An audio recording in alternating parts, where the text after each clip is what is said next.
The billionaire lost every nanny in a week, until one calmed his toddlers in 3 days, and his heart.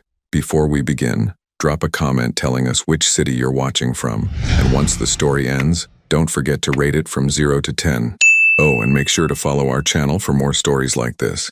Now, sit back and enjoy every detail. The afternoon light filtered through the floor-to-ceiling windows of the Blackthorn mansion, casting long shadows across the marble foyer. Darian Blackthorn stood at the edge of his home office doorway, his tall frame rigid with barely contained frustration, as he watched the latest nanny, Margaret something, hurry down the grand staircase with her suitcase in hand. "Mr. Blackthorn," she said, not quite meeting his piercing gray eyes. "I'm truly sorry, but this arrangement isn't working out." Darian's jaw tightened. At 40, he commanded boardrooms filled with the world's most powerful tech executives, yet he couldn't keep a single nanny in his home for more than a week. His dark hair, always perfectly styled for business meetings, showed the signs of him running his hands through it in exasperation. The tailored charcoal suit that made him look invincible in the corporate world felt like armor that was failing him here, in his own home. "That's the 5th one this month," he said, his voice low and controlled, though something dangerous flickered in his gray eyes. Margaret shifted uncomfortably. "Your children are challenging. They need more attention than I can provide." Through the intercom system, the sound of something crashing upstairs echoed through the house, followed by 3-year-old Dante's defiant shout.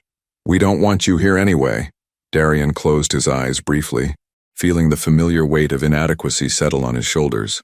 When he opened them, Margaret was already at the front door.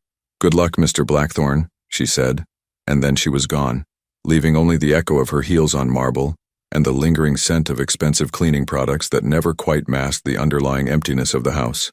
He climbed the stairs slowly, each step feeling heavier than the last. The children's playroom was a disaster zone. Toys scattered everywhere, picture books torn, and in the center of it all sat Dante and Lizzie, his 3-year-old twins, looking like beautiful little tornadoes with their dark hair and eyes that mirrored his own storm-gray gaze.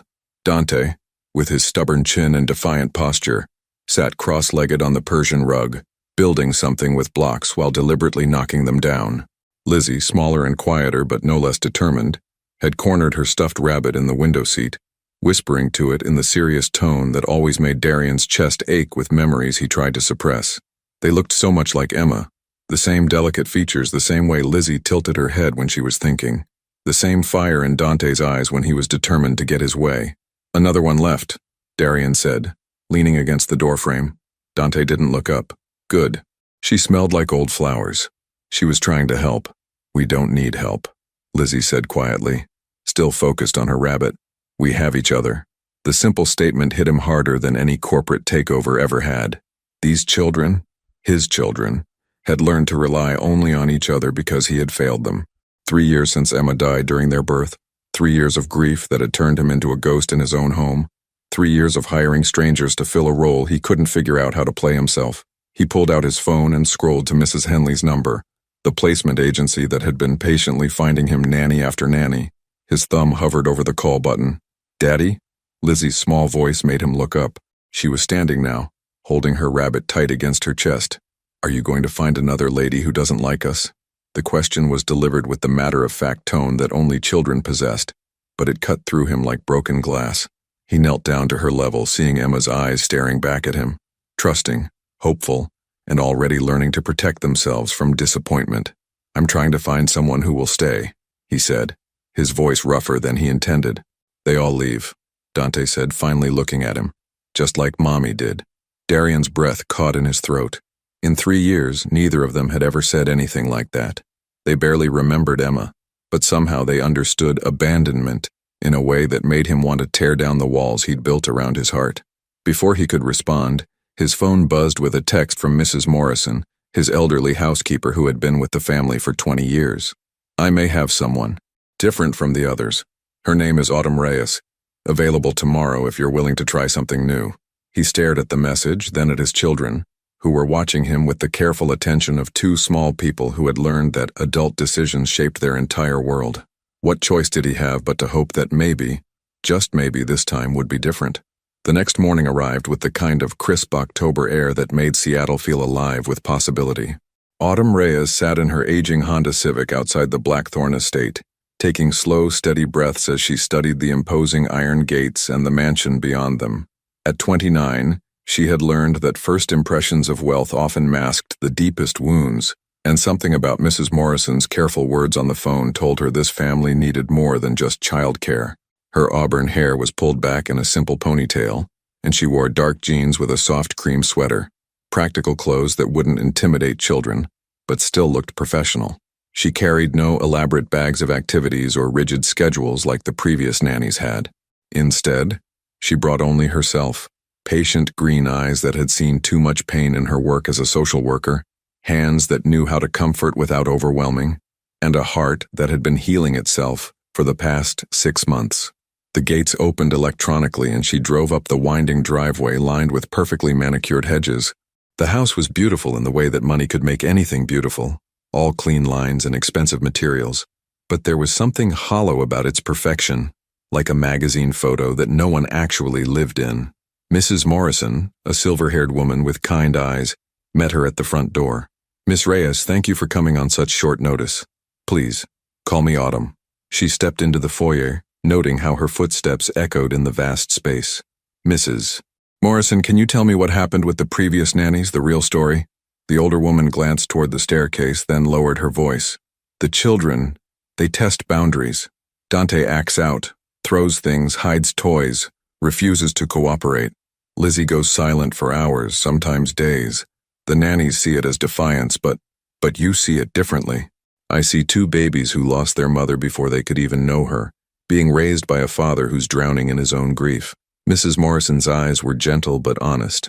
"Mr. Blackthorne isn't a bad man, Miss Autumn. He's just forgotten how to be anything but the businessman who built an empire. He thinks love is providing for them, protecting them. He doesn't understand that children need presence, not just provision." Before Autumn could respond, a crash echoed from upstairs, followed by the sound of something rolling across hardwood floors. Mrs. Morrison sighed. That would be the morning routine. Mr. Blackthorne left for work an hour ago. He has back-to-back meetings until 7 tonight. The children are, well, you'll see. They climbed the curved staircase together, and Autumn took in the family portraits lining the wall. There was Darian in various business settings, looking powerful and untouchable. Then suddenly, a different photo stopped her. Darian with a beautiful blonde woman, both of them laughing, her hand resting on a rounded belly. The woman's eyes sparkled with life and joy, and Darian looked younger somehow, softer around the edges. "Emma," Mrs. Morrison said quietly, beautiful inside and out. Her death changed everything. The sound of arguing grew louder as they approached the children's wing. Through an open doorway, Autumn could see a breakfast tray overturned on the floor, orange juice seeping into what looked like a very expensive rug. Dante stood defiantly beside the mess, his small arms crossed, while Lizzie sat in the corner with her stuffed rabbit, watching everything with wide, serious eyes. "I don't want breakfast, I want Daddy," Dante shouted at no one in particular. Autumn stepped into the room slowly, not rushing to clean the mess or immediately address the behavior. Instead, she sat down on the floor near the overturned tray, cross-legged, and looked at the chaos with genuine curiosity rather than judgment. "Wow," she said conversationally. "Orange juice makes interesting patterns when it spills like that, almost like a sunset." Dante stopped mid-tantrum and stared at her. This was clearly not the reaction he was used to. Lizzie peeked over her rabbit's ears, curious despite herself. "You're not going to yell at us?" Dante asked suspiciously. "Why would I yell? Seems like you're already upset enough for everyone." Autumn picked up a piece of toast from the floor, examining it thoughtfully. "Besides, I'm more interested in figuring out what's really bothering you than cleaning up orange juice." She looked directly at him, and something in her calm green eyes made his defiant posture waver slightly. "Want to tell me what's really wrong, Dante?" For a moment the room was silent except for the distant sound of traffic beyond the estate's walls. Then, in a voice much smaller than his earlier shouts, Dante whispered, "He left before we got up again." Autumn's heart clenched, but her expression remained gentle and understanding. She had worked with enough children from broken homes to recognize the desperate bid for attention that looked like rebellion on the surface. "That must feel pretty lonely," she said simply. Lizzie stood up from her corner, still clutching her rabbit, and took a tentative step closer. "Are you going to leave too?" The question hung in the air like a challenge and a plea all at once. And Autumn realized that these weren't just children acting out. They were children who had learned that every adult who entered their lives eventually disappeared, and they were protecting themselves the only way they knew how. But as she looked into their storm-gray eyes, so much like their father's, she also saw something else. Hope, buried deep but still flickering, waiting for someone to prove them wrong. The sound of Darian's car pulling back into the driveway at noon, hours earlier than expected, drifted through the windows, and Autumn heard his rapid footsteps on the marble stairs moments later. Darian took the stairs 2 at a time, his Italian leather shoes striking the marble with sharp precision. He had left the board meeting early after receiving a text from Mrs. Morrison about another incident with breakfast, and his patience had finally reached its breaking point. Enough was enough. If this new nanny couldn't handle a simple morning routine, he would handle the children himself until he found a solution that actually worked. But as he reached the top of the staircase, something stopped him cold. Silence. Not the oppressive silence of children hiding after causing trouble, but something else entirely. A peaceful quiet that he hadn't heard in his home for 3 years. He slowed his approach to the playroom, his hand hovering over the doorknob as he heard a soft voice from within. And the little fox realized that being different wasn't something to hide from, but something that made him special. The voice was warm and melodic, with just the faintest trace of a southern accent that suggested roots far from Seattle's rain-soaked sophistication. Through the crack in the door, he could see the new nanny. Autumn, he remembered, sitting cross-legged on the floor.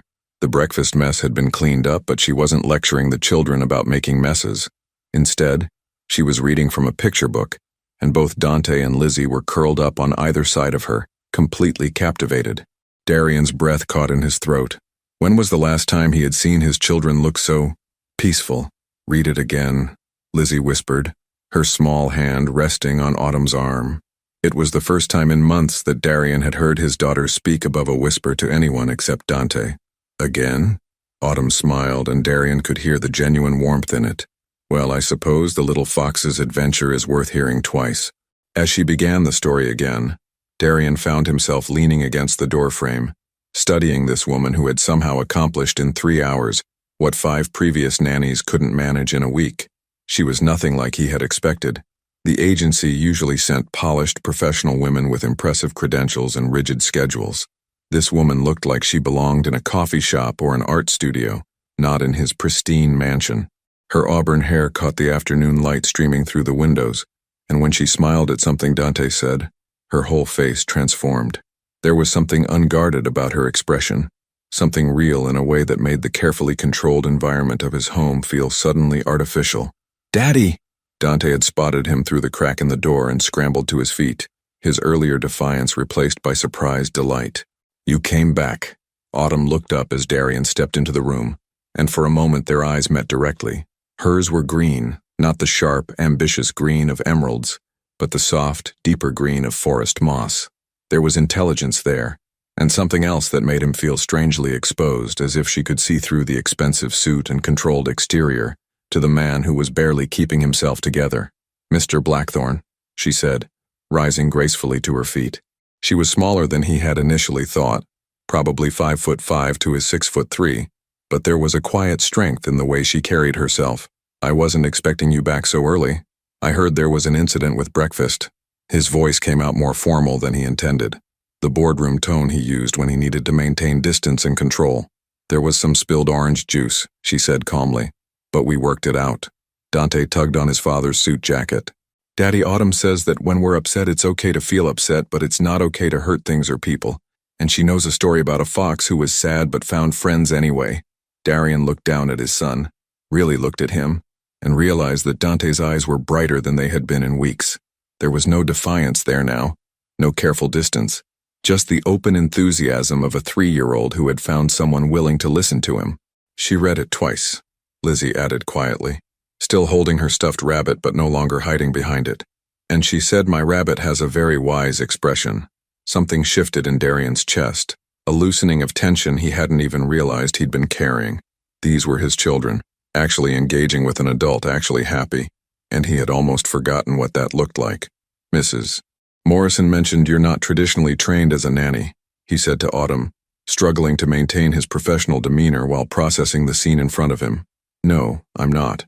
She met his gaze directly, unintimidated by his towering presence or the obvious wealth that surrounded them. I was a social worker for 6 years before taking some time off. I'm used to working with children who are processing difficult emotions. The way she said it, without judgment, without pity, just matter-of-fact understanding, made something in his carefully controlled facade crack slightly. She wasn't treating his children like problems to be managed or challenging behavior to be corrected. She was treating them like small human beings with legitimate feelings. "And you think my children have difficult emotions to process?" The question came out sharper than he intended, his instinctive defensiveness rising. Autumn tilted her head slightly, considering him with those calm green eyes. "I think all children who have experienced loss have difficult emotions to process. I also think they're incredibly resilient when they feel safe and heard." The simple honesty of her response disarmed him completely. She wasn't making accusations or offering unsolicited advice about his parenting. She was simply acknowledging a truth that he had been too afraid to face himself. His children were grieving too, in ways he had never allowed himself to see. "Daddy, can Autumn stay for lunch?" Dante asked, breaking the weighted silence that had fallen between the adults. "She makes sandwiches that look like animals." "Please?" Lizzie added, her voice still soft, but holding a note of hope that made Darian's throat tight. He looked at Autumn, this stranger who had somehow brought light back into his children's eyes in the span of a single morning, and felt the ground beneath his feet shift in a way that had nothing to do with business mergers or market fluctuations, and everything to do with the growing realization that maybe, just maybe, what his family needed couldn't be bought or scheduled or controlled. It could only be lived, one quiet moment of connection at a time. 3 days later, Darian found himself doing something he hadn't done in years, leaving work early on purpose, not because of an emergency or a crisis with the children, but because he was genuinely curious about what he would find when he got home. For the past 3 days, he had returned to a house that felt fundamentally different, not just quiet, but alive in a way he had almost forgotten was possible. As he pulled into the circular driveway, he could hear something that made him stop in his tracks. Laughter. Real, uninhibited children's laughter floating through the crisp autumn air from the backyard. He followed the sound around the side of the house, loosening his silver tie as he walked. What he found there challenged every assumption he had made about structure, discipline, and proper childcare. Autumn was sitting in the middle of his perfectly manicured lawn, her jeans grass-stained, her auburn hair escaping its ponytail in soft wisps around her face. She had apparently been helping Dante and Lizzie build what could only be described as the world's most elaborate leaf fort, using the fallen maple leaves that the landscaping crew usually cleared away immediately. Dante was completely covered in orange and red leaves, giggling as he tried to bury himself deeper into the pile, while Lizzie was carefully arranging smaller leaves in intricate patterns around the fort's perimeter. Both children were filthy, their clothes stained with dirt and grass, their faces flushed with genuine joy. "Autumn, watch this," Dante called out, then proceeded to execute what could generously be called a cartwheel, but looked more like an enthusiastic tumble into the leaf pile. Instead of lecturing him about safety or proper behavior, Autumn clapped enthusiastically. "That was magnificent. I think the leaves definitely approved of that landing." "My turn," Lizzie said, her voice stronger and more confident than Darian had heard it in months. She attempted her own cartwheel, smaller and more careful than her brother's. But when she landed safely in the leaves, her smile was radiant. Darian stood there, transfixed. These weren't the same children who had been distant and defiant just days ago. These were normal, happy 3-year-olds, and he was seeing them for what felt like the first time. "Daddy!" Lizzie spotted him first and came running, leaves trailing behind her like confetti. She launched herself into his arms without hesitation, something she hadn't done in months, getting dirt on his pristine charcoal suit. For once, he didn't care. "You're home early again," she said, wrapping her small arms around his neck. "Are you going to play in the leaves with us?" The question was so simple, so natural, but it hit him like a physical blow. When was the last time either of his children had invited him to play? When was the last time he had said yes? He looked over Lizzie's head at Autumn, who was now standing, brushing leaves from her sweater. She wasn't watching him with the careful deference that previous nannies had shown, waiting for his approval or disapproval. Instead, she looked genuinely curious about what he would choose to do. "Mr. Blackthorne," she said, her voice warm but respectful, "we were just finishing up. If you'd prefer the children to come inside and get cleaned up—" "No," he said quickly, surprising himself. "I mean, if they're having fun." Dante appeared at his side, tugging on his other hand. Come on, Daddy. Autumn showed us how to make leaf angels like snow angels, but better because they smell good. Darian looked down at his son's eager face, then at his expensive suit, then at the woman who had somehow brought magic back into his sterile, controlled world in less than a week. Something in her patient green eyes seemed to say that whatever he decided would be okay, but that this moment, this choice, mattered more than he might realize. Slowly, carefully, he set Lizzie down and shrugged off his suit jacket. The next 20 minutes were a revelation. He lay in a pile of autumn leaves with his children, staring up at the Seattle sky, listening to Autumn tell them about the different types of clouds while Dante used his tie as a leaf-gathering rope, and Lizzie braided stems together into a crown. His white dress shirt would never recover. His hair was full of twigs, and he couldn't remember the last time he had felt this. Present. Autumn used to work with kids whose mommies and daddies were sad, Lizzie said matter-of-factly as she placed her leaf crown on his head. She says it's okay to be sad sometimes, but it's not okay to forget how to be happy. Darian's eyes found Autumn's across the leaf-scattered lawn. She was watching the interaction with a soft expression that held no judgment, no pity, just a quiet understanding that made his chest tight with emotions he had been suppressing for 3 years. Is that what she told you? He asked his daughter, his voice rougher than he intended. She told us that sometimes grown-ups need practice remembering how to play, just like kids need practice remembering how to share. Dante chimed in, flopping down beside his father in the leaves. And she said that our mommy would want us to be happy, even though she can't be here to see it. The words hit Darian like a freight train. In 3 years, he had never talked to his children about Emma's death in any meaningful way, had never acknowledged their loss or helped them process it.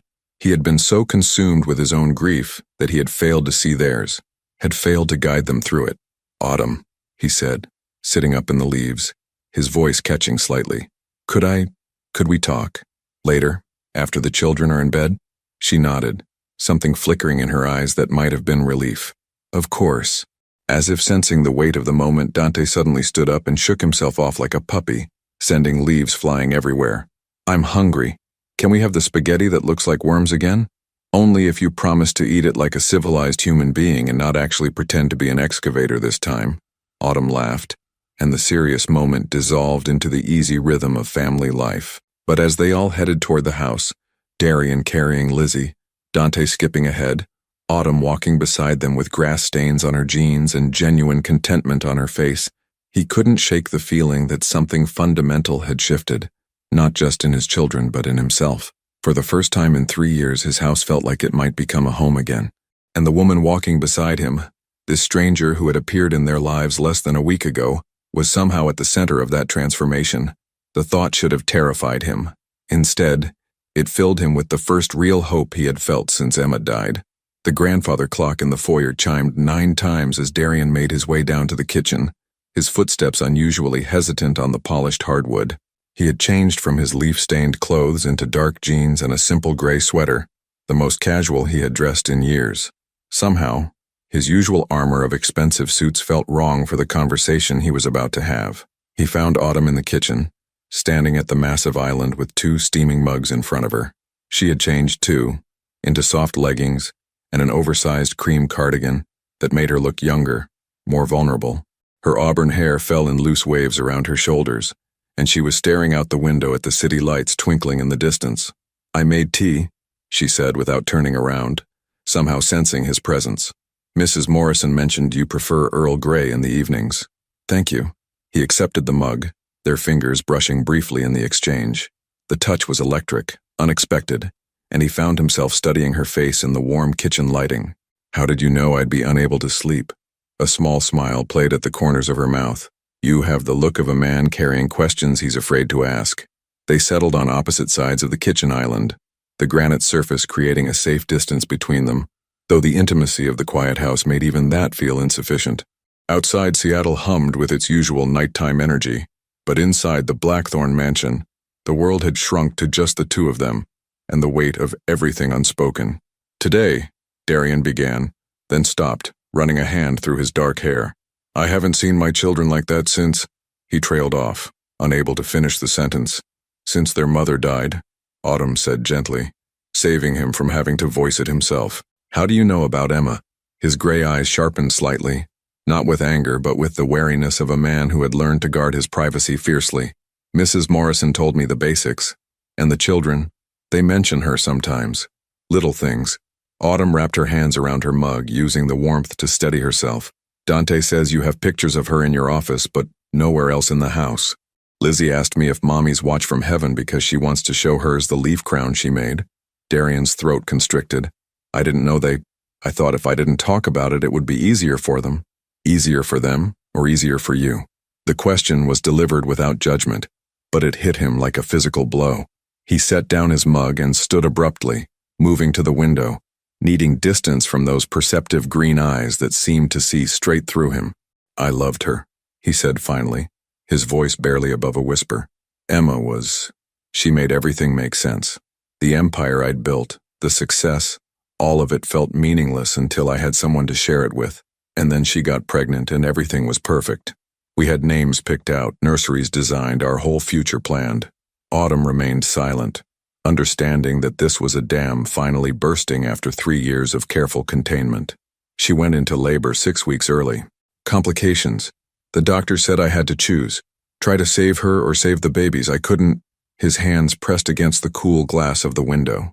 I couldn't choose. I froze. And while I was standing there, paralyzed, she made the choice for me. She told them to save the children. Darian. Autumn's voice was soft, and he realized she had moved closer, though she didn't touch him. That wasn't your fault, wasn't it? He turned to face her and she saw the raw pain he'd been hiding behind expensive suits and controlled expressions for 3 years. I'm supposed to be decisive. I make million-dollar decisions every day without hesitation. But when it mattered most, when my family needed me to be strong, I failed. You didn't fail. You were terrified and heartbroken and facing an impossible situation. And then they handed me these 2 perfect babies, and all I could see was what it had cost. Every time I looked at them, I saw Emma's sacrifice. I saw my failure. His voice cracked.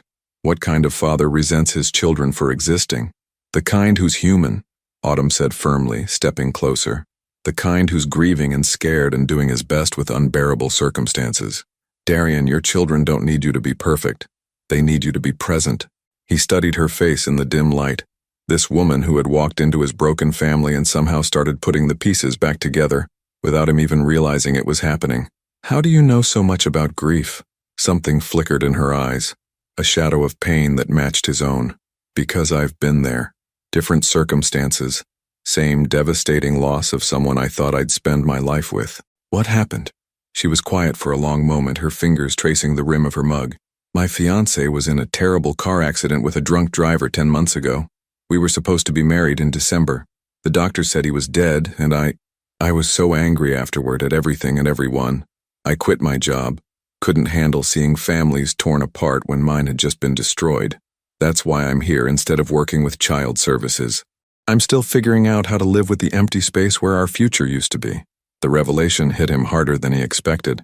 This wasn't just a nanny hired to manage his children. This was a woman who understood loss, who was fighting her own battles with grief while somehow having the strength to help his family heal. I'm sorry, he said, meaning it completely. So am I. For you, for Emma, for those babies who lost their mother before they could know how extraordinary she must have been. Autumn's eyes glistened with unshed tears. But Darian, your children are not your punishment for surviving. They're your reason to keep living. Something broke open in his chest. 3 years of carefully contained emotion threatening to spill over. I don't know how to be what they need. You don't have to know how. You just have to try. You just have to show up. As if summoned by their conversation, a small sound drifted down from upstairs. Lizzie crying softly. Both adults froze, listening. Nightmare, Autumn said quietly, already moving toward the stairs. She gets them sometimes, usually about being lost and not being able to find anyone. Wait. Darian caught her arm gently. Let me try. Something warm and proud flickered in her eyes. She likes it when you rub small circles on her back and hum. Doesn't matter what song. As he headed upstairs to comfort his daughter, Darian felt something shift inside him.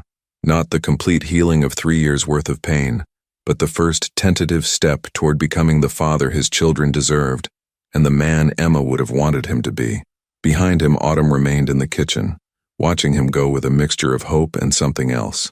something that felt dangerously like the beginning of feelings she hadn't expected to feel again.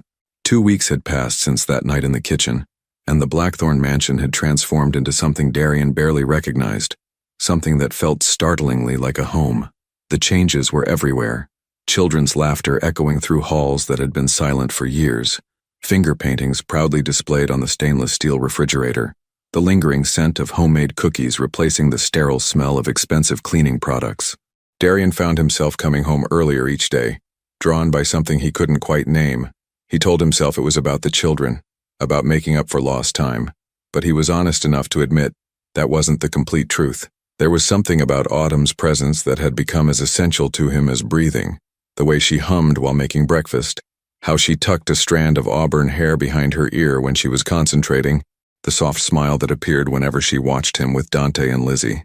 This morning, he stood in his home office doorway, watching through the window as Autumn pushed both children on the tire swing he'd had installed just days ago.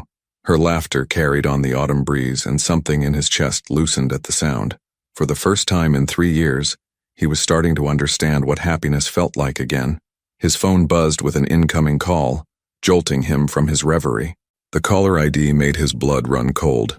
Margaret Sinclair, Director of Child Welfare Services. Mr. Blackthorn. Her crisp voice cut through the peaceful morning like a blade.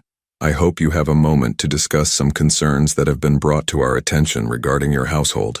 What kind of concerns? Darian's voice was carefully controlled, but his grip on the phone had tightened until his knuckles were white. We've received a report suggesting that your current childcare arrangements may not be appropriate. Anonymous tip, but with enough specific details to warrant investigation. I'm afraid we'll need to schedule a home visit. The world seemed to tilt on its axis. A report about what specifically? Allegations that an unlicensed individual is providing primary care for your children, that there may be neglect regarding proper supervision and educational structure. The caller mentioned children playing unsupervised in potentially dangerous conditions, irregular meal times, lack of proper developmental activities. Each word felt like a physical blow. Darian's mind raced, trying to understand who would make such a call and why. Ms. Sinclair, I can assure you that my children are receiving excellent care. I'm sure that's your perspective, Mr. Blackthorn. However, given your history with childcare providers and the fact that your current caregiver has no formal credentials in early childhood development, we need to conduct our own assessment. What do you mean, my history? 5 nannies in 2 months, Mr. Blackthorn. Multiple reports of the children being difficult to manage, disruptive behavior. From the outside, it appears that there may be ongoing stability issues in your home. Darian felt sick. Everything that had finally started to come together was suddenly crumbling around him. When do you want to schedule this visit? Tomorrow morning, 10 a.m. And Mr. Blackthorn, I'd recommend ensuring that your current arrangements are thoroughly documented and professional. The line went dead, leaving Darian staring out at the scene that had brought him such peace just moments before. Autumn was now sitting in the grass with the children, helping them identify different types of leaves, her face animated with the same patient enthusiasm she brought to everything involving Dante and Lizzie. How was he supposed to tell her that someone had reported her, that everything they'd built together was now under threat? Daddy? Dante's voice called from outside. Come help us. Autumn says you know about science stuff. The innocent request felt like a knife twisting in his chest. Through the window he could see Lizzie holding up a particularly colorful leaf, her face bright with curiosity and joy. These were the same children who had been withdrawn and defiant just weeks ago. Autumn hadn't just changed their behavior. She had given them back their childhood, and now someone wanted to take that away. He made his way outside, forcing his expression into something approaching normalcy, but Autumn's perceptive green eyes immediately picked up on his tension. Everything okay? She asked quietly, while Dante enthusiastically showed off his leaf collection. We need to talk, he said, the words heavier than he intended. Later, after they're asleep. Concern flickered across her features, but she simply nodded, turning her attention back to the children with the same gentle focus she always gave them. Watching her, Darian felt something fierce and protective rise in his chest. This woman had brought light back into his family's life. She had helped him remember how to be a father, how to be human. The thought of losing her, of watching his children's faces close off again, was unbearable. But as the afternoon wore on, a darker thought began to take shape. The report had been anonymous, but it contained specific details about their daily routine, about Autumn's background, about things that only someone with inside knowledge would know. Someone who knew their family personally had made that call. "Autumn," Lizzie said during their afternoon snack, "are you going to stay with us forever?" The question hung in the air like a prophecy, and Autumn's hesitation was barely perceptible before she smiled. "I'm here now, sweetheart. That's what matters." But Darian caught the shadow that passed over her face, the careful way she avoided making promises she might not be able to keep. She was already protecting herself, already preparing for the possibility that this beautiful, fragile thing they'd built together might not survive whatever was coming. That evening, after the children were finally asleep, Darian found Autumn in the living room, curled up on the couch with a book she wasn't really reading. The fire crackled in the hearth, casting dancing shadows across her face, and for a moment, he was struck by how perfectly she fit into this space that had felt empty for so long. "There's going to be a home visit tomorrow," he said without preamble, unable to find a gentle way to deliver the news. "Child Welfare Services. Someone reported us." The book slipped from her hands and all the color drained from her face. "Reported us for what? Neglect? Improper supervision? The fact that you're not a licensed childcare provider." He sat down across from her, studying her expression carefully. "Autumn, is there anything in your background that could complicate this? Anything that might give them cause for concern?" Something flickered in her eyes. Not guilt, but fear. There was an incident 8 months ago before I left Child Services. A case that went wrong. A child I couldn't save. There was an investigation. I was cleared of any wrongdoing, but what? But my supervisor suggested I take extended leave. Said I was too emotionally invested, that I needed time to process my grief over David, my fiancé. The investigation file. It's probably still in my personnel record. Darian felt the walls closing in around them. An emotionally unstable former social worker with a documented history of professional concerns, caring for the children of a widowed billionaire who couldn't keep regular childcare. On paper, it looked damaging enough to give Child Services everything they needed to intervene. "We'll figure this out," he said, but even as he spoke the words, he could see the doubt in her eyes, because they both knew that sometimes love wasn't enough to protect the people who mattered most, and sometimes the very thing that saved you could be taken away by forces completely beyond your control. The doorbell rang at precisely 10 a.m., cutting through the carefully orchestrated calm of the Blackthorn household like a blade. Darian had been awake since 5, reviewing every detail of their daily routine, every interaction between Autumn and the children, trying to anticipate what Margaret Sinclair might find objectionable. He had even convinced himself to wear one of his most conservative navy suits, as if the right armor might protect what mattered most. Autumn stood beside him in the foyer, her hands clasped tightly in front of her. She had chosen a simple black dress and pulled her auburn hair into a neat bun, transforming herself from the warm, approachable woman who built leaf forts into someone who looked capable of handling a boardroom. But Darian could see the tremor in her fingers, the way she kept glancing toward the staircase where Dante and Lizzie were playing in their rooms, blissfully unaware that their world might be about to change forever. Margaret Sinclair proved to be exactly what Darian had feared. A middle-aged woman with steel-gray hair and the kind of expression that suggested she had seen too much disappointment to be easily impressed. She was accompanied by a younger man with a clipboard and the officious manner of someone who took his authority very seriously. "Mr. Blackthorn," she said crisply, stepping into the foyer and immediately beginning her assessment. Her eyes took in every detail, the marble floors, the expensive art, the pristine perfection that money could buy. "And this must be Miss Reyes." "Yes?" Autumn said, her voice steady despite the tension radiating from her small frame. "I'm Autumn Reyes. I've been caring for Dante and Lizzie for the past 3 weeks, without proper licensing or credentials in early childhood development," Sinclair noted, making something on her tablet. "That's quite irregular, don't you think? I have 6 years of experience as a social worker with Child Protective Services," Autumn replied calmly. "While not specifically early childhood education, I do have extensive training in child development and trauma response." "Had," the younger man corrected, glancing at his notes. "You're currently on extended leave following an investigation into professional conduct, correct?" Darian saw Autumn flinch slightly, but she kept her composure. "I took leave to process personal grief. The investigation cleared me of any wrongdoing." Before Sinclair could respond, the sound of running footsteps echoed from upstairs, followed by Dante's voice. "Autumn!" Lizzie won't share the blue crayon and she's being mean. I am not being mean. Lizzie's indignant response carried clearly through the house. You used it all morning. Sinclair raised an eyebrow. Shall we observe how you handle conflict resolution, Miss Reyes?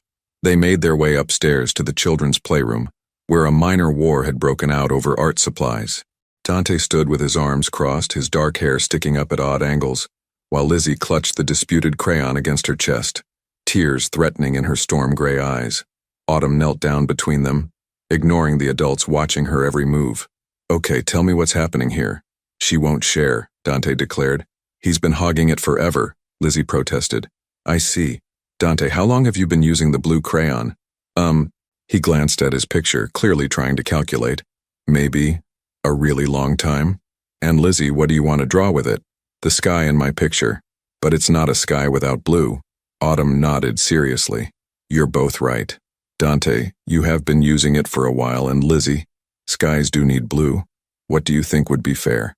Darian watched, transfixed as his children worked through the problem with Autumn's gentle guidance. No raised voices, no arbitrary rules imposed by adult authority, just patience and respect for their feelings, even over something as simple as a crayon. I guess I could let her use it for 10 minutes, Dante offered reluctantly. That's very generous. Autumn smiled. Lizzie, does that work for you? Yes. And then Dante can have it back for 10 minutes. Perfect. You both found a solution that makes everyone happy. Sinclair made more notes, but Darian couldn't read her expression. The younger man was documenting the room itself, the educational materials, the safety measures, the general organization. Mr. Blackthorne, Sinclair said quietly, might we speak privately while Miss Reyes continues with the children? They moved to his home office, where Sinclair settled into one of the leather chairs across from his desk. With the air of someone preparing for an interrogation, the anonymous report was quite detailed, she began. It mentioned erratic behavior from the children, lack of structure, potential safety hazards. What I'm observing doesn't match those allegations. Because they were false, Darian said firmly. My children have never been happier or more stable. Yes, I can see that. Which makes me wonder. She consulted her tablet. The caller knew quite a bit about your family's history, the previous nannies, the specific challenges with the children, even details about Miss Reyes's background that wouldn't be public knowledge. A cold realization began to form in Darian's mind. You think it was someone with inside access? I think someone wanted to cause trouble for your family specifically. The question is who? Before he could answer, the sound of a car door slamming in the driveway drew their attention to the window. Darian looked out and felt his blood turn to ice. Victoria Sterling Chen stood beside a sleek black Mercedes, adjusting her designer sunglasses with the predatory grace of someone who had come for a fight. His former sister-in-law, Emma's older sister, had arrived unannounced, and the timing was far from coincidental.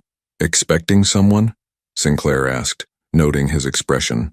Unfortunately, Darian muttered, already moving toward the stairs. Victoria let herself in through the front door as if she still lived there, her Louboutin heels clicking against the marble with sharp precision. At 38, she was stunning in the cold, calculated way that money and professional maintenance could achieve. Her platinum blonde hair was pulled back in a severe chignon, and her black Chanel suit looked like armor designed for corporate warfare. Darian, she said, her voice carrying the faint trace of condescension that had always set his teeth on edge. I see you have visitors. Victoria, what are you doing here? Her smile was sharp as glass. I heard there were some concerns about the children's welfare.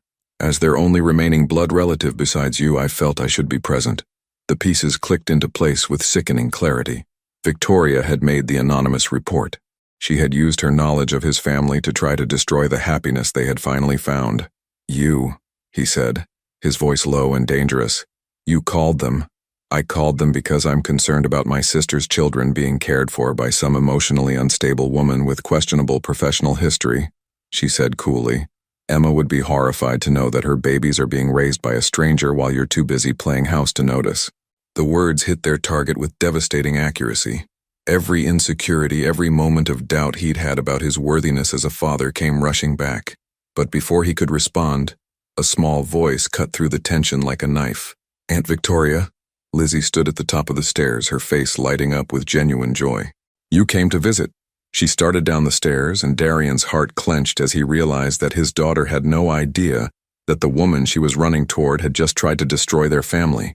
Lizzie threw herself into Victoria's arms with the uncomplicated joy of a child who remembered only the good times, birthday presents and Christmas visits, not the underlying tension that had always existed between Victoria and Darian.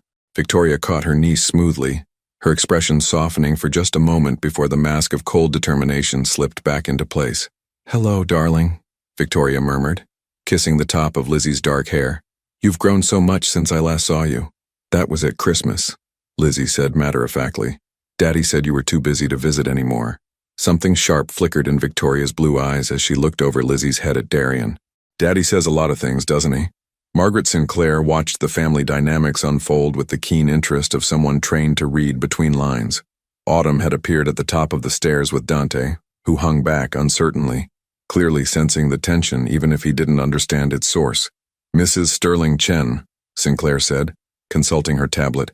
"You're the one who contacted our office."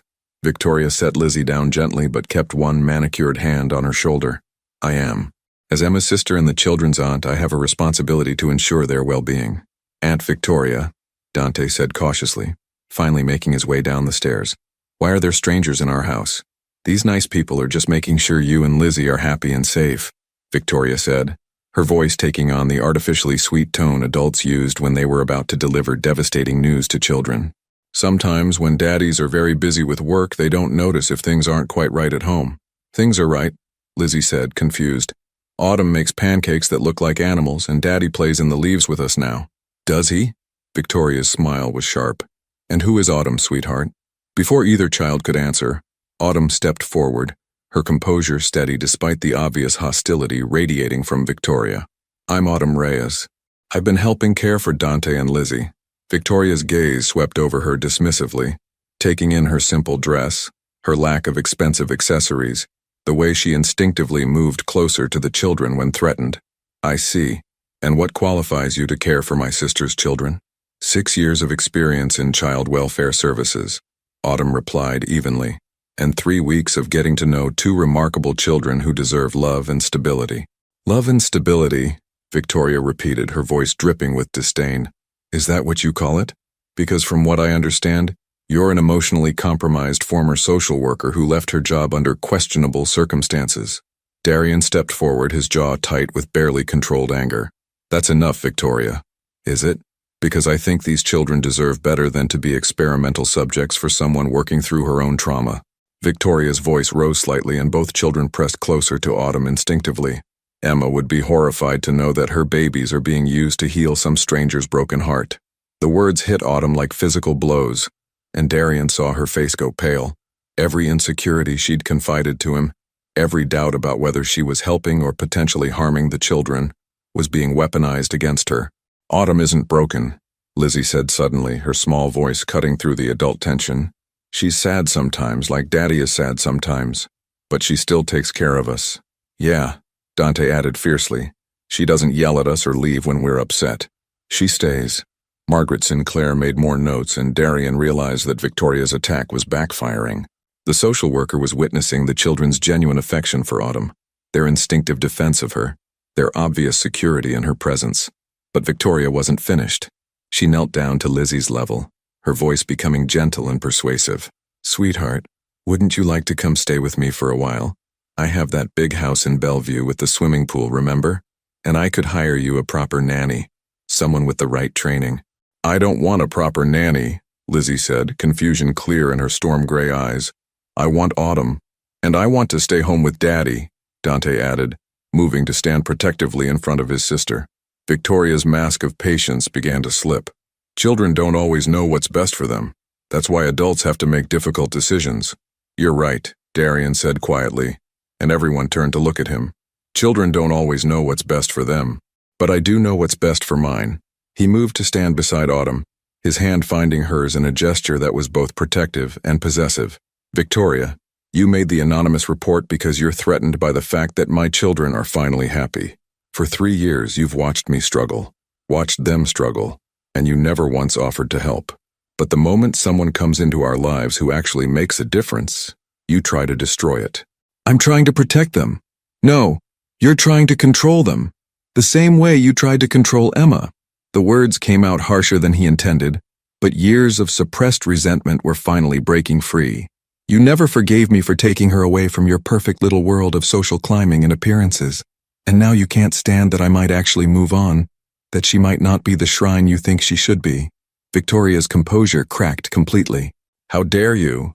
Emma was my wife, Darian said firmly. And if she were here, she would want her children to be loved and happy. She would want them to have a mother figure who puts their needs first, not someone who sees them as accessories to her own image. I am their family. Family doesn't use children as weapons, Autumn said quietly, her voice steady despite the tears threatening in her green eyes. Family protects children, even when it's difficult, even when it means putting aside your own wants for their needs. Margaret Sinclair closed her tablet with a decisive snap. I think I've seen enough. The room fell silent, everyone waiting for her verdict.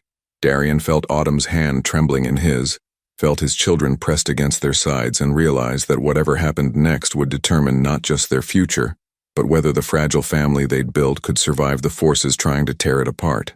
Mr. Blackthorne, Sinclair said finally, your children are clearly well cared for, emotionally stable, and thriving in their current environment. While Miss Reyes may not have traditional childcare credentials, her experience in social services and the obvious bond she's formed with your children speak volumes. Victoria's face went white with rage. You can't be serious.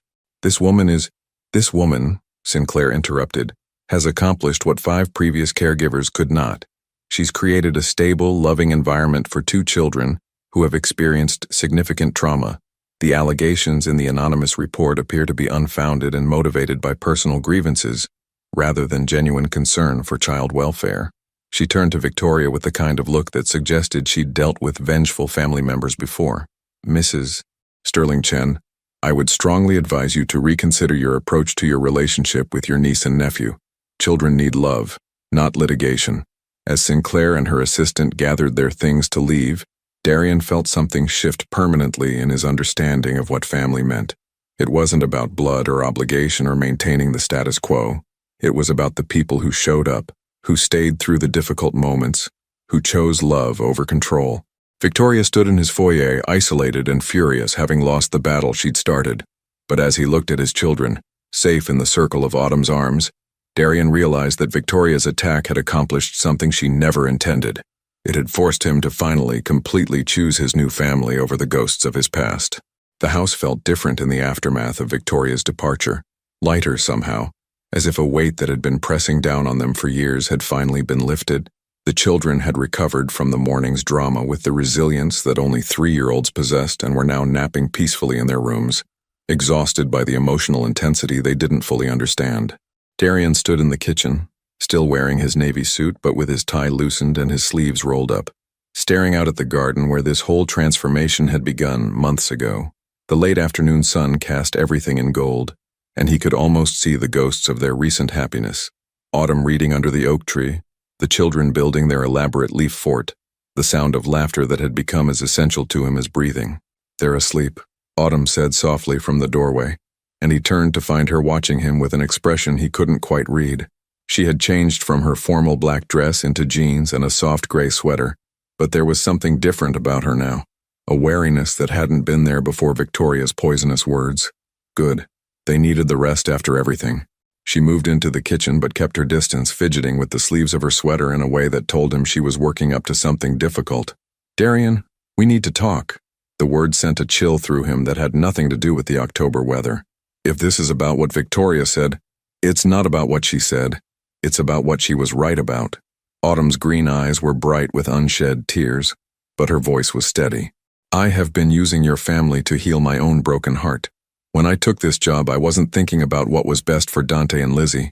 I was thinking about how desperately I needed to feel useful again, needed to feel like I could save someone since I couldn't save David. Autumn, that's not... It is. She held up a hand to stop him. For weeks, I've been telling myself that I was helping them, but the truth is they were helping me.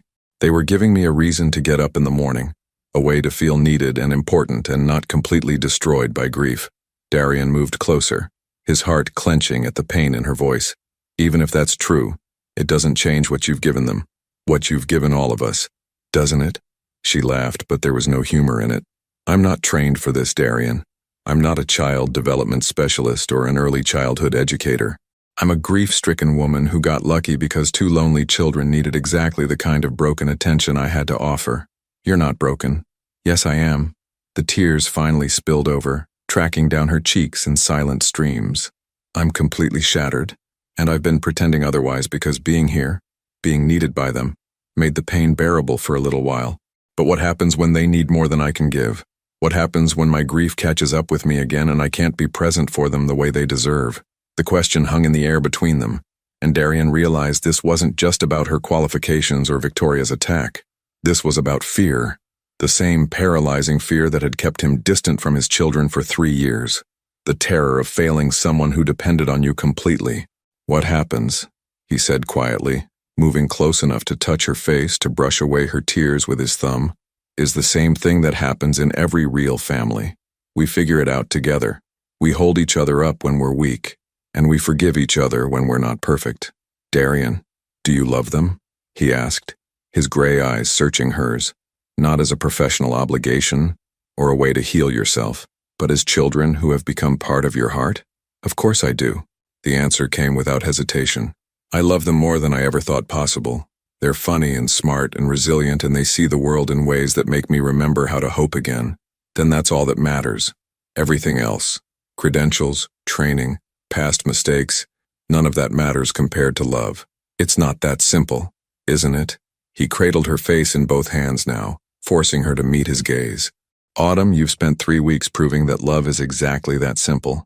You've shown my children what it feels like to be truly seen and accepted. You've taught me how to be a father instead of just a provider. You've brought life back to a house that was dying inside its own perfection. What if I hurt them? What if I leave when things get difficult? The way David left me. The comparison hit him like a physical blow, and suddenly he understood. This wasn't about her qualifications or Victoria's accusations. This was about Autumn's deepest fear, that love always ended in abandonment, that caring deeply only led to devastating loss. David didn't choose to leave you, he said gently, and I'm not going anywhere. We're not going anywhere. You can't promise that. I can promise that I will fight for this family with everything I have. I can promise that whatever challenges come, we'll face them together. His voice grew rougher, more urgent. Autumn, 3 years ago I lost the woman I thought was the love of my life, and I was sure I would never feel anything like that again. I was wrong. She went very still, her breath catching in her throat. Darian, I'm in love with you. The words came out in a rush, 3 years of emotional walls crashing down at once. I'm in love with your patience and your kindness and the way you make finger paintings with my children, like they're creating masterpieces. I'm in love with the way you listen when they're upset, and the way you've never once made them feel like their emotions were too much or too complicated. This is crazy, she whispered, but she wasn't pulling away. If anything, she was leaning closer, her hands coming up to rest against his chest. Maybe. But if it's crazy, then I don't want to be sane anymore. He rested his forehead against hers, breathing in the scent of her shampoo, the warmth of her presence. I spent 3 years thinking that moving on meant betraying Emma's memory. But you've shown me that love doesn't diminish when you share it, it grows. For a long moment, they stood there in the golden afternoon light, holding each other as if they could stop time, as if they could protect this fragile, beautiful thing they'd built from all the forces that seemed determined to tear it apart. I love you too, Autumn finally whispered, and the words hit him harder than any business victory ever had. I love you and I love those children, and I'm terrified of losing any of it. Then stay, he said simply, not as their nanny, not as someone I hired to fix my problems, but as part of our family. Stay and help me figure out how to be better at this whole parenting thing. Stay and let me show you that not all love ends in goodbye. Before she could answer, the sound of small feet padding down the hallway announced that nap time was over. Dante appeared in the kitchen doorway, his dark hair sticking up at impossible angles, rubbing his eyes sleepily. Autumn? Are you sad? He asked with the direct concern that only children possessed. She knelt down to his level, her heart full to overflowing with love for this small boy who worried about her feelings even fresh from sleep. No, sweetheart, I'm not sad anymore. Good, he said matter-of-factly, then climbed into her arms for a post-nap cuddle. Can we make cookies? The kind with the chocolate chips that look like tiny smiles? Over his head, Autumn's eyes met Darian's, And in that moment, surrounded by the ordinary magic of family life, she knew that this was where she belonged. Not because she was running from grief, but because she had found something worth running toward. 6 months later, the Blackthorn mansion had been transformed into something that would have been unrecognizable to the sterile monument to grief it had been a year ago. Children's artwork covered the refrigerator, family photos lined the hallways, and the sound of laughter was so common that Mrs. Morrison had started humming while she worked. But on this particular morning in late April, as Seattle's famous spring rain drummed against the windows, Darian found himself facing a crisis that made Victoria's attack seem simple by comparison. The letter had arrived by courier at 7 a.m., marked urgent and confidential. David Chen, Autumn's deceased fiancé, was not dead. He had been in a coma for 8 months following the car accident, and had only recently awakened with partial memory loss. His family, who had believed him dead and held a funeral, had tracked down Autumn through her old job at Child Services. They wanted her to come to San Francisco immediately. Darian sat in his home office, the letter trembling in his hands, as he listened to the sounds of his family starting their day. Autumn was making breakfast, her voice drifting up from the kitchen as she helped Dante practice counting in Spanish. Lizzie's laughter echoed from the dining room, where she was undoubtedly arranging her toy animals in elaborate formations while she waited for her pancakes. This was his life now, this beautiful, chaotic, perfect life that had grown around Autumn's presence like flowers growing toward sunlight. And in a few hours he was going to have to tell the woman he loved that everything they had built together might be built on a lie. "Daddy?" Lizzie's voice interrupted his spiraling thoughts. She stood in the doorway wearing her favorite purple dress and holding her stuffed rabbit, her storm gray eyes curious. "Why do you look scared?" "I'm not scared, sweetheart. Just thinking about grown-up things." She patted across the room and climbed into his lap with the unconscious trust that still took his breath away. "Autumn says when we're worried about something, it helps to talk about it with people who love us." The simple wisdom nearly broke him. "Does she?" "She says that's what families do. They help carry the heavy feelings so nobody has to hold them all by themselves." Family. The word that had once filled him with terror now felt like the most natural thing in the world. These children were his family. Autumn was his family. And in an hour he was going to have to ask her to choose between the future they were building and the past that had just returned from the dead. "Lizzie," he said carefully, "what would you do if someone you loved very much had to go away? Not forever, but for a while?" She considered this with the seriousness that only a young child could bring to hypothetical questions. "Would they come back? I don't know. Would they want to come back? I hope so. Then I would tell them that I love them, and I would wait for them, because that's what love means. It means not giving up on people even when it's hard." Out of the mouths of babes. Darian held his daughter close, breathing in the scent of her strawberry shampoo, and realized that she was right. Love meant fighting for what mattered, even when the odds seemed impossible. "Daddy? Lizzie?" Autumn's voice called from downstairs. "Breakfast is ready."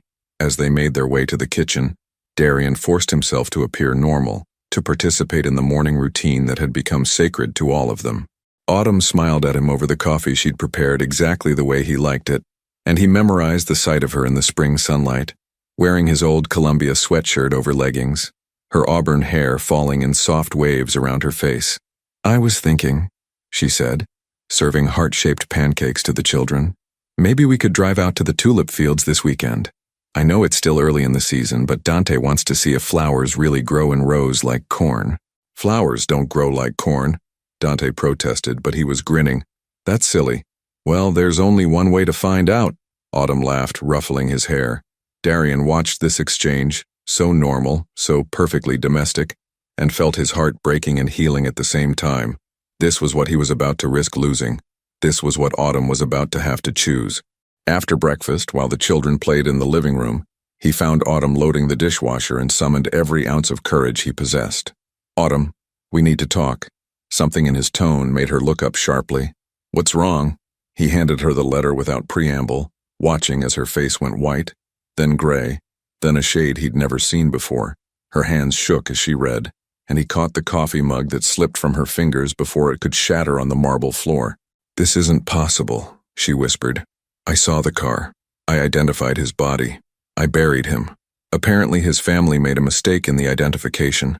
The patient in the coma had no ID, and they were so devastated they didn't look closely enough. Darian's voice was gentle but steady. The real David has been in a specialty care facility in San Francisco. He's awake now, but he has gaps in his memory. He knows he was supposed to marry someone named Autumn, but he can't remember much else. She sank into one of the kitchen chairs, the letter still clutched in her trembling hands. 8 months. He's been alive for 8 months while you've been building a life here, while you've been healing and growing and becoming part of our family. Darian knelt beside her chair, taking her free hand in both of his. Autumn, I need you to know that whatever you decide to do, I will support you completely. If you need to go to him, if you need to explore what's left of that relationship, I understand. Do you? Her green eyes were bright with tears and confusion and something that might have been panic. Because I don't understand anything right now.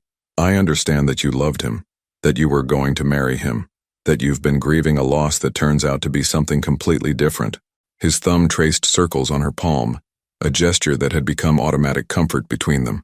I also understand that love isn't finite. The fact that you loved him doesn't diminish what we have here. What if it does? What if seeing him again changes everything? Then we'll deal with that when it happens, but Autumn, I need you to hear me clearly. I love you.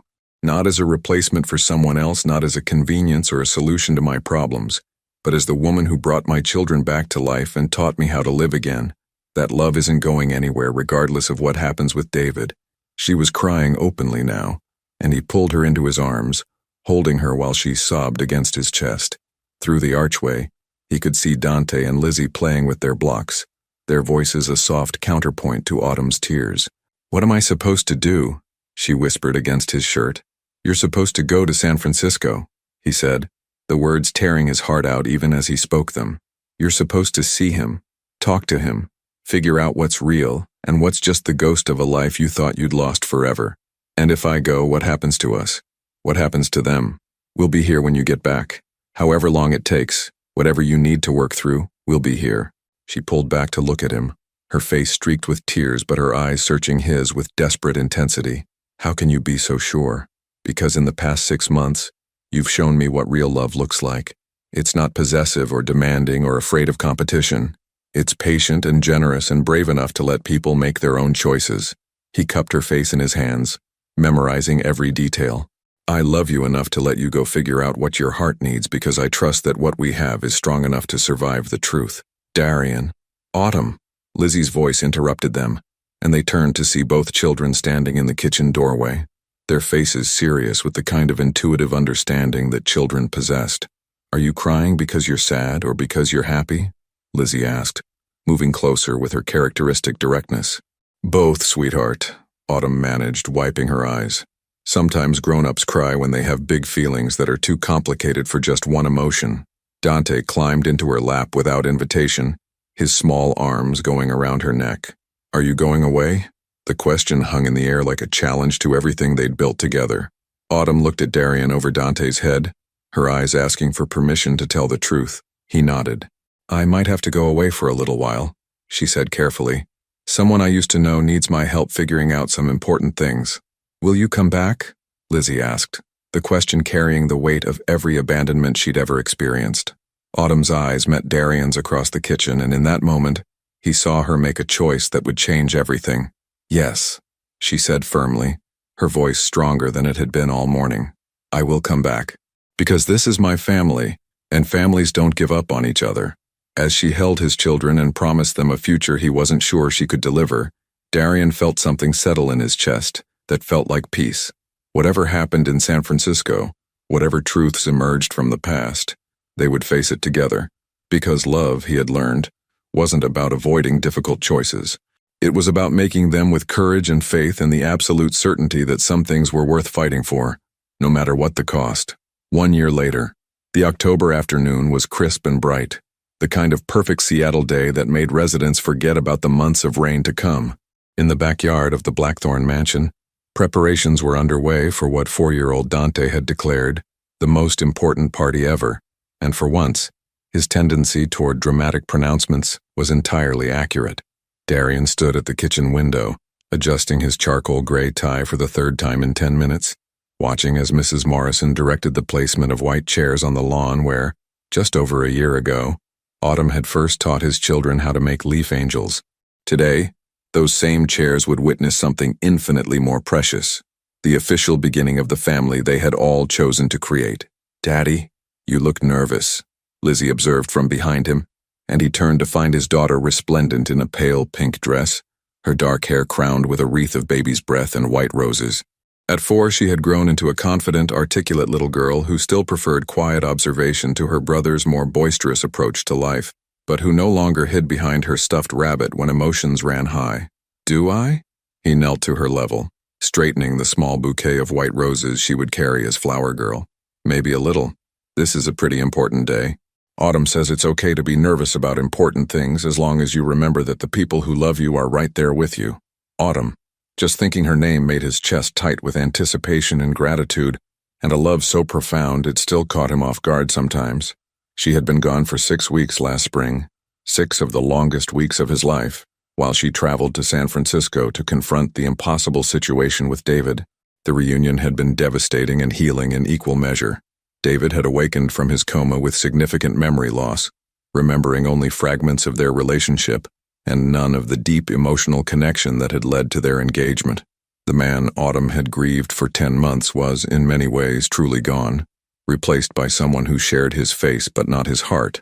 More importantly, those 6 weeks apart had taught Autumn something crucial about the nature of love itself. What she had felt for David was real and valid and deserving of grief, but it belonged to a different version of herself, a woman who no longer existed.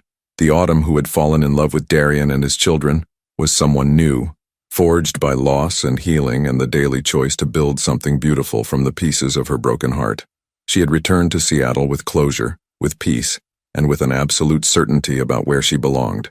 "Is she ready?" Dante asked, bouncing into the kitchen wearing his miniature black suit and the ring-bearer's pillow tied carefully to his wrist. His dark hair had been tamed into something approaching respectability, though Darian suspected it wouldn't last long once the celebration began. "I think so," Darian said, though truthfully he had been banned from the bridal suite, formerly the guest bedroom, for the past 2 hours while Autumn and her small army of helpers prepared for the ceremony. "Can we go check?" Dante's eyes sparkled with mischief. "Just to make sure she didn't change her mind?" "She's not going to change her mind," Lizzie said, with the supreme confidence that only a 4-year-old could muster. "She told me yesterday that marrying us was the easiest decision she ever made." "Marrying us." Darian smiled at his daughter's phrasing, which captured something essential about what was happening today. This wasn't just a wedding between 2 adults. It was the formal recognition of a family that had been growing organically for over a year, rooted in love and choice, and daily commitment to each other's happiness. A soft knock on the kitchen door interrupted his thoughts, and he opened it to find Emma's parents standing on the threshold. Robert and Helen Whitmore looked older than he remembered, but their smiles were genuine as they took in the scene of controlled chaos around them. "Darian," Helen said warmly, embracing him with the easy affection of family. "The children look absolutely beautiful." "Grandma Helen," Lizzie threw herself into her grandmother's arms with enthusiasm. "Look at my flowers." "Grandpa Robert," Dante added, tugging on his grandfather's hand. "Want to see my ring pillow? I've been practicing not dropping it for weeks." Darian felt a moment of complex emotion as he watched his former in-laws with the children. Their relationship had been strained after Emma's death, marked by grief and blame and the difficulty of maintaining connection without her as the bridge between them.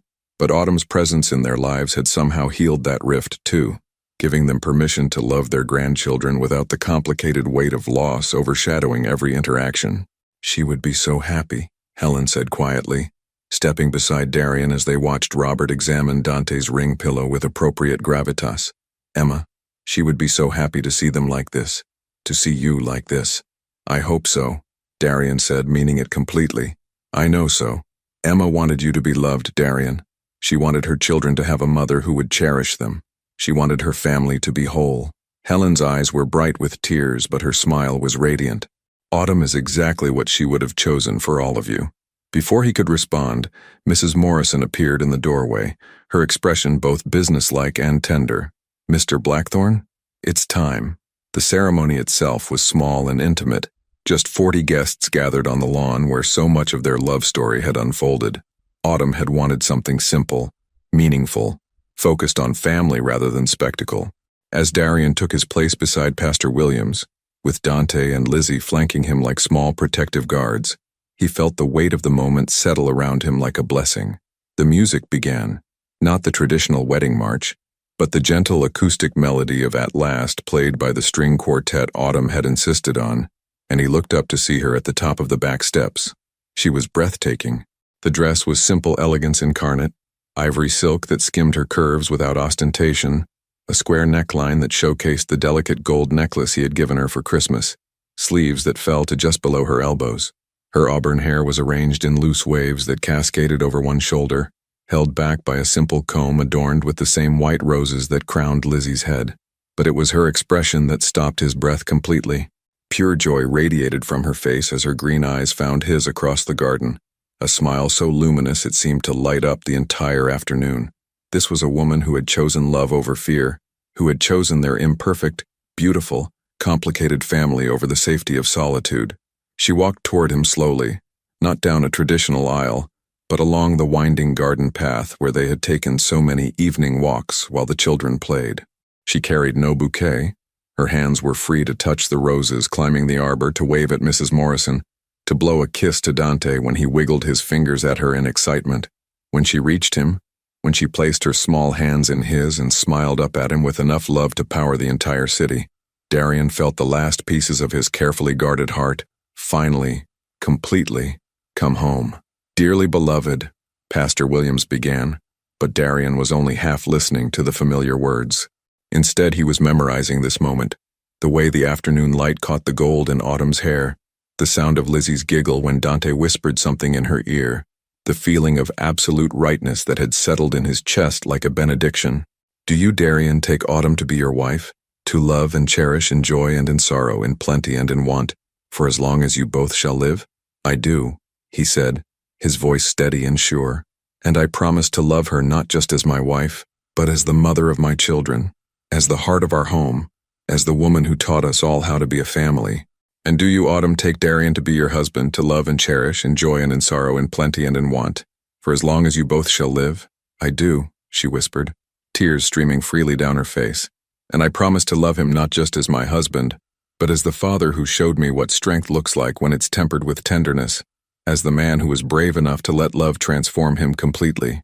"And do you, Dante and Lizzie," Pastor Williams continued with a smile, "promise to love and honor Autumn as your mother, to be patient with her when she's learning, and to always remember that family is something we choose to create together every single day?" "We do," they chorused, Dante's response enthusiastic enough to make the front row chuckle, Lizzie's more solemn but no less heartfelt. "Then by the power vested in me, I now pronounce you not just husband and wife, but a family, united by love and choice and the courage to believe that sometimes the most beautiful things come from the most broken places." The kiss was gentle and sweet, tasting of tears and hope and the promise of all the ordinary, extraordinary days to come. When they broke apart, Darian saw his whole world reflected in Autumn's eyes, past and present and future all flowing together into something that looked remarkably like happily ever after. "We did it," she whispered against his lips. "We actually did it." "We did," he agreed, then louder, for his children and his guests and the whole universe to hear. "We're a family." The celebration that followed was everything Darian had never known he wanted. Children running through the garden with abandon, laughter floating on the autumn air, the easy rhythm of people who genuinely loved each other sharing food and stories and joy. Autumn danced with Robert Whitmore, who told her she was exactly the daughter he'd always hoped for. Darian spun Lizzie around until she was dizzy with giggles, then taught Dante how to dip a lady properly. As the sun began to set, painting the Seattle sky in shades of rose and gold, the newly married couple found themselves alone for a moment on the back steps where this whole journey had begun. "Any regrets?" Darian asked, pulling Autumn close against his side as they watched their children chase fireflies in the gathering dusk.